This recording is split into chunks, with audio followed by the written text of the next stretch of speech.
Bonjour les amis, heureusement qu'il était là, Karim Zeribi. J'allais faire une erreur de jugement terrible. Moi je croyais, parce que j'avais écouté tous les médias, que le tueur Michael Harpon c'était un musulman et qu'il avait lu le Coran et que c'était dans le Coran que peut-être il avait mal compris, qu'il avait puisé la haine, qu'il l'avait poussé à égorger et à poignarder 4 policiers par ailleurs infidèles. Pas du tout, Karim Zeribi, il nous l'a expliqué aux grandes gueules.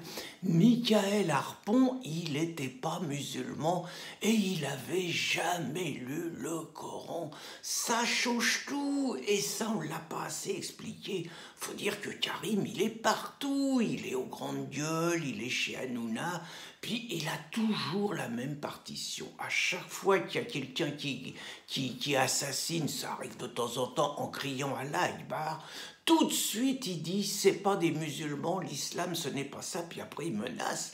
Après il dit ceux qui stigmatisent les musulmans, celle-là il la place souvent, ceux qui stigmatisent les musulmans, ils sont contre le vivre ensemble et ils sont pour le Front National, ils sont pour le Rassemblement National, c'est des racistes, c'est des fascistes, c'est de l'extrême droite.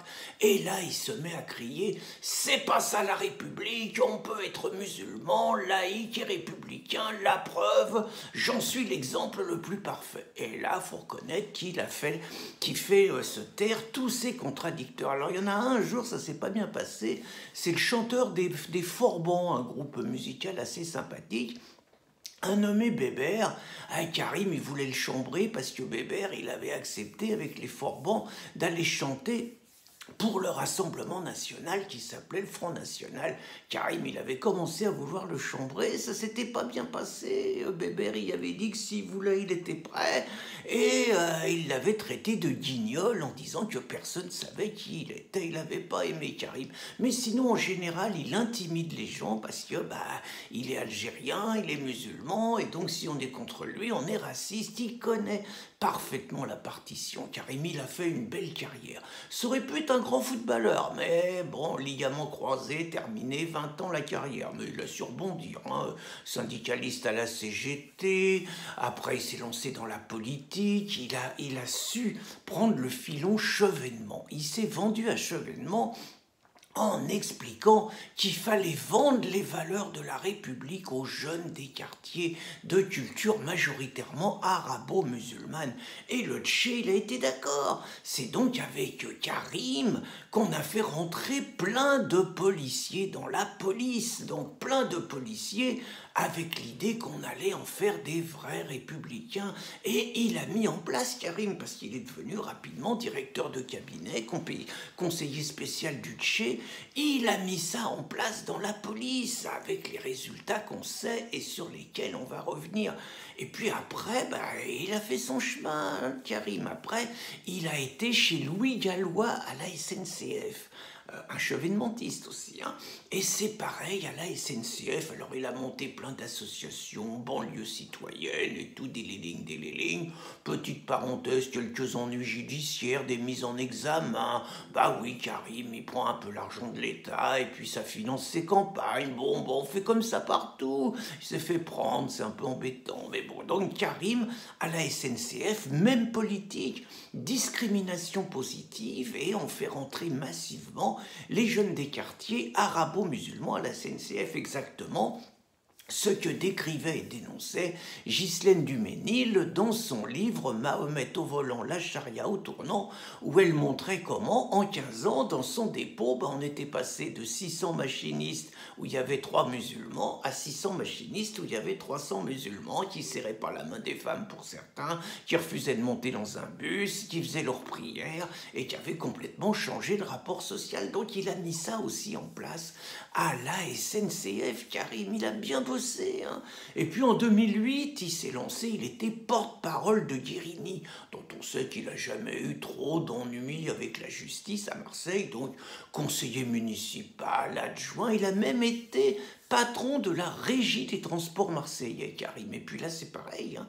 Un jour, vous savez, il venait d'y avoir la loi contre le voile intégral. Il y a un chauffeur de la régie des transports marseillais qui voit une nana complètement voilée. Le malheureux veut faire respecter la loi et lui demande de descendre et qu'elle n'a rien à faire dans le bus. D'abord, il s'est fait péter la gueule, il s'est fait traiter de raciste, faut quand même pas déconner, mais Karim, il l'a enfoncé.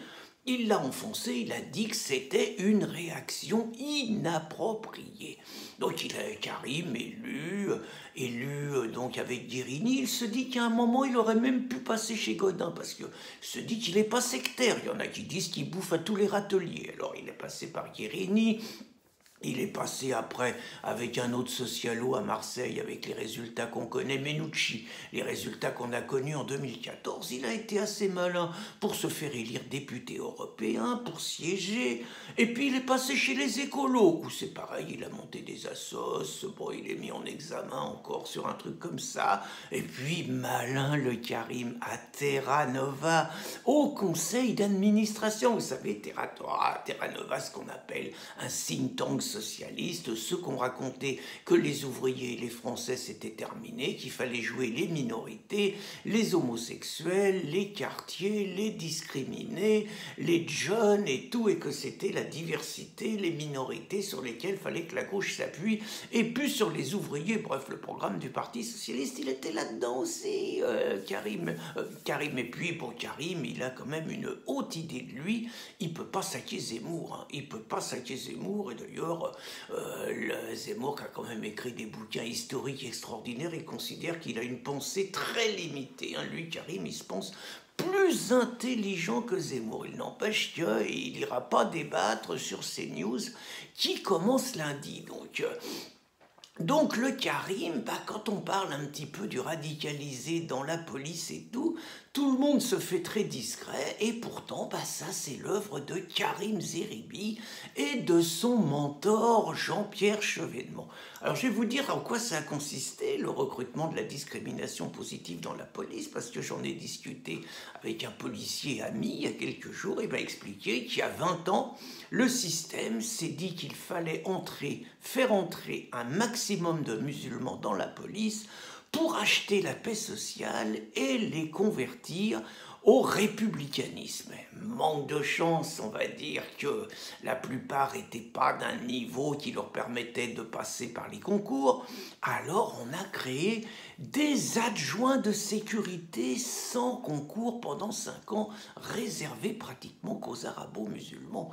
Et puis après, on a créé un concours, simplement pour ces adjoints de sécurité, on a créé un concours, là, officiel, pour rentrer dans la police, mais en baissant fortement le niveau et naturellement en faisant jouer à fond la discrimination positive. Il paraît que tous les majors de promotion, même chez les commissaires, sont bien souvent issus de la diversité.